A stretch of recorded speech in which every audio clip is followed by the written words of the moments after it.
नमस्कार विद्यार्थी मित्रों, आज का सुविचार अपने डर का सामना करें, यही आपके साहस का प्रमाण है।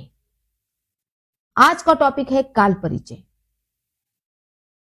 हाही टॉपिक मी तुम्हाला मराठीतून शिकवणार आहे, कारण तुम्हाला मराठीतून जास्त लवकर समजतं। तर चला पाहूया काळाची परिभाषा।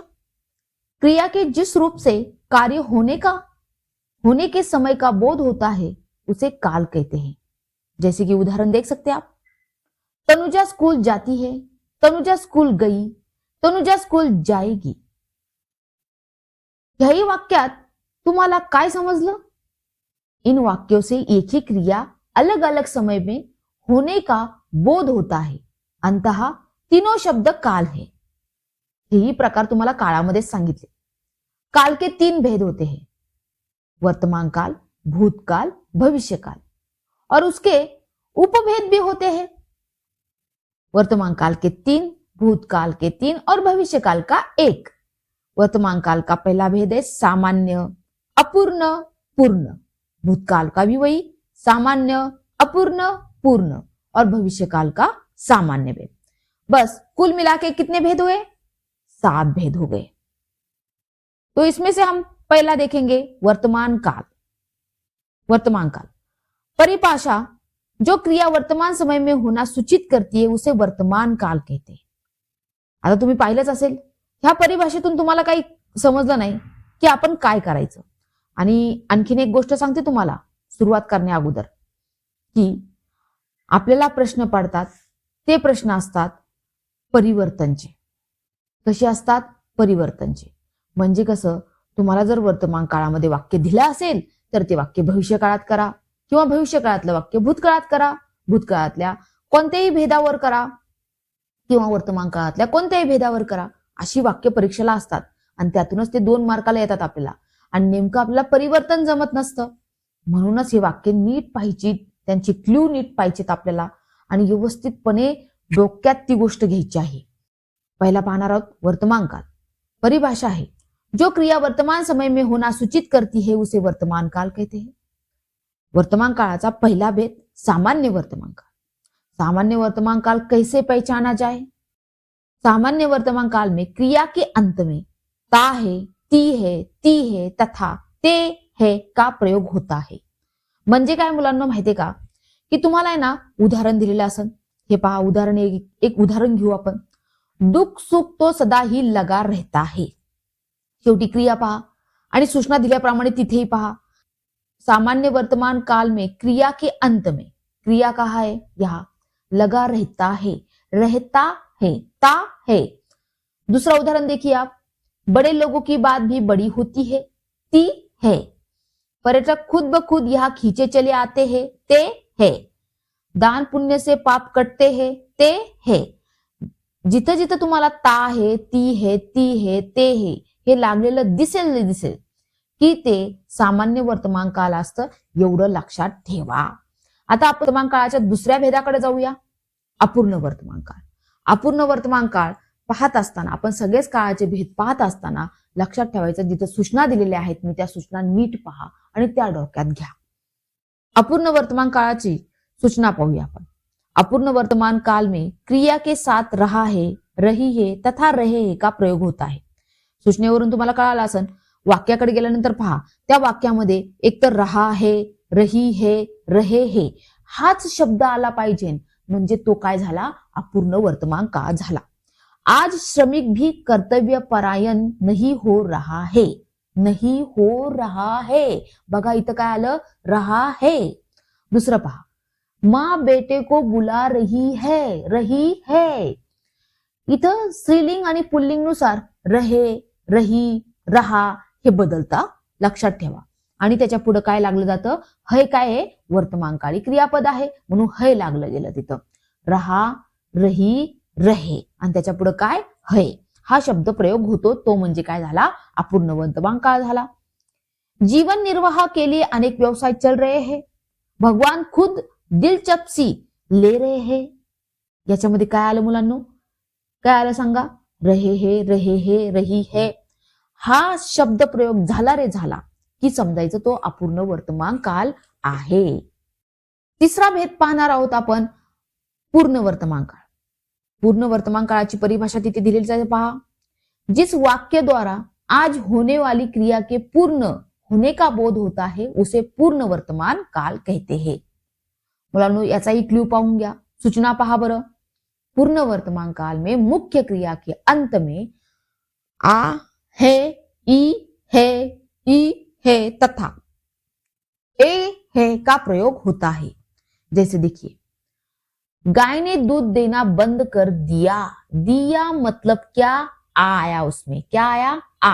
आ और उसके आगे वर्तमान काल है, इसके लिए क्या लग गया वहां पे? है लग गया. है. आ है, दिया है. दूसरा उदाहरण देखिए, जिंदगी संघर्ष से भरी हुई है. ई आया लास्ट में और है, तो ई है. तर काय झालं मुलांना तिथे काय झालं? पूर्ण काळ झाला. पानी ने काट काट कर पत्थर में कई छेद कर दिए. दिए ए है. उनकी बात हमारी समझ में नहीं आई है. क्या है यहाँ पे? उनकी बात हमारे समझ में नहीं आई. ई है आया तो क्या हो गया? वो वर्तमान काळ. आणखीन एक मुलांना तुम्हाला सांगायचं आहे की पूर्ण वर्तमान काळ आणि पूर्ण भूतकाळ पाहत असताना तिथं तुम्हाला चुका चुकी हाही प्रयोग केला तरी चालतो. जसे की चुका है, गायने दूध देना बंद कर दे चुका है, हे वाक्य झालं. म्हणजे तुम्ही चुका चुकी पण लावू शकता, पण ते फक्त पूर्ण वर्तमान काळ आणि पूर्ण भूतकाळामध्ये. आता आपण दुसरा काळाचा भेद पाहणार आहोत, तो म्हणजे भूतकाल. भूतकाल के भी 3 भेद होते हैं. पहला भेद है सामान्य, दूसरा है अपूर्ण, तीसरा है पूर्ण. याचे पण क्ल्यू आपण पाहणार आहोत. सामान्य भूतकाळाची परिभाषा पाहूया. जिस वाक्य द्वारा क्रिया बोलने से पहले ही हो जाने का बोध होता है उसे सामान्य भूतकाल कहते हैं. सूचना, सामान्य भूतकाल में क्रिया के अंत में आ, ई तथा ए जुड़ा होता है.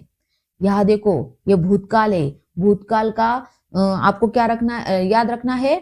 था, थी, थे.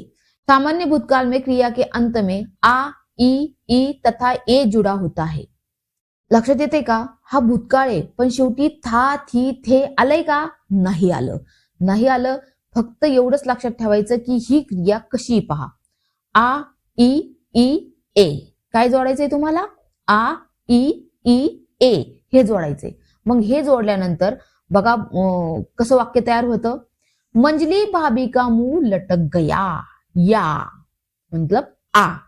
लक्ष्मी के शरीर में एक सिरहन सी दौड़ गई. ई. बच्चे रेत का घर बनाने में जुट गए. काकी घटनास्थल पर आ पहुंची. ई. उसके आगे कुछ लगा क्या? था, थी, थे लगा क्या? नहीं. मतलब ये क्या हुआ? सामान्य भूतकाळ. आणखीन एक सांगायचं मुलांना तुम्हाला की सामान्य भूतकाळामधून आपल्याला पूर्ण वर्तमान काळ आणि पूर्ण भूतकाळ याच्याकडे जाता येतं. खूप सोपं आहे. आता मी हेच उदाहरण घेऊ का इथे? मंजली भाभी का मुंह लटक गया. गया के आगे क्या लगाएंगे आप? क्या लगाएंगे? है लगा दिया तो पूर्ण वर्तमान काळ, और था लगा दिया तो हो गया पूर्ण भूतकाल.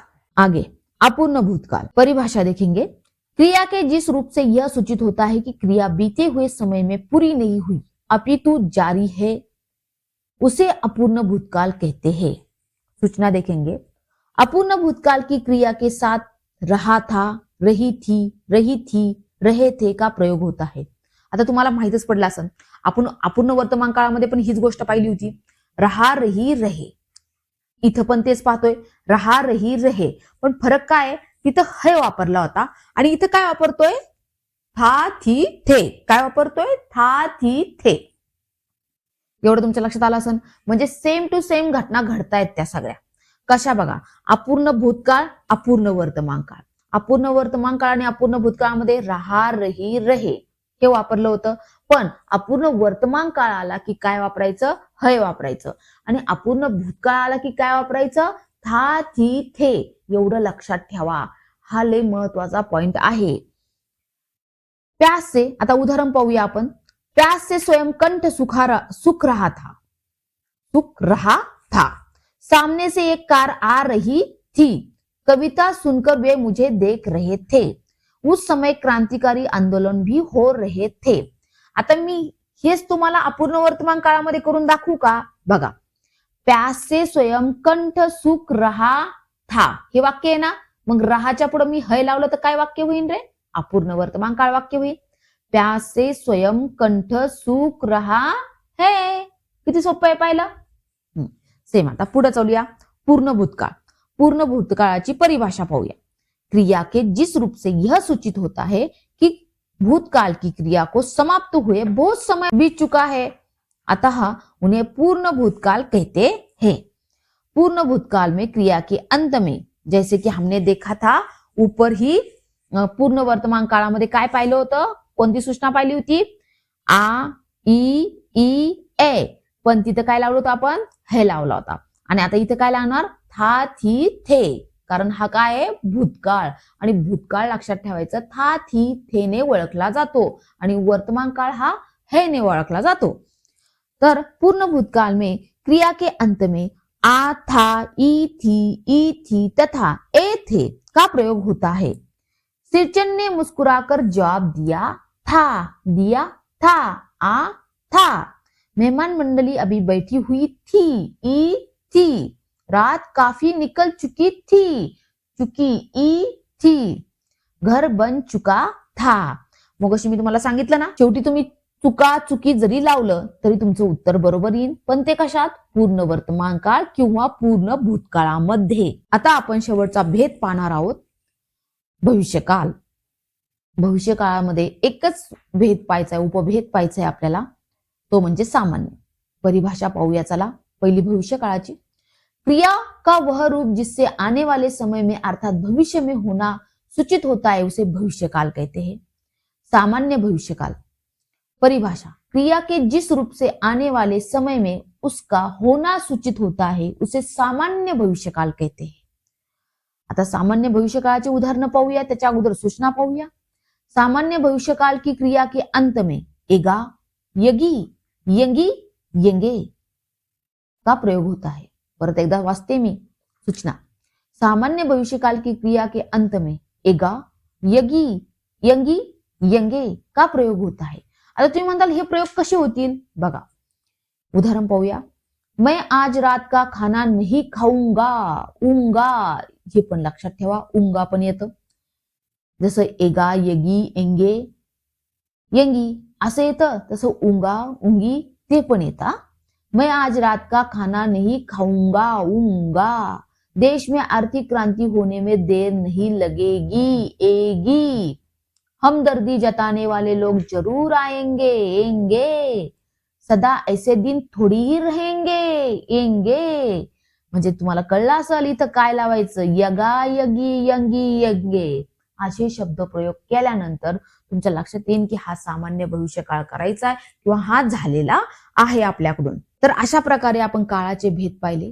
तुम्हाला कसे वाटले ते मला एकदा सांगा. हा व्हिडिओ पाहण्यासाठी तुमचे मनापासून धन्यवाद.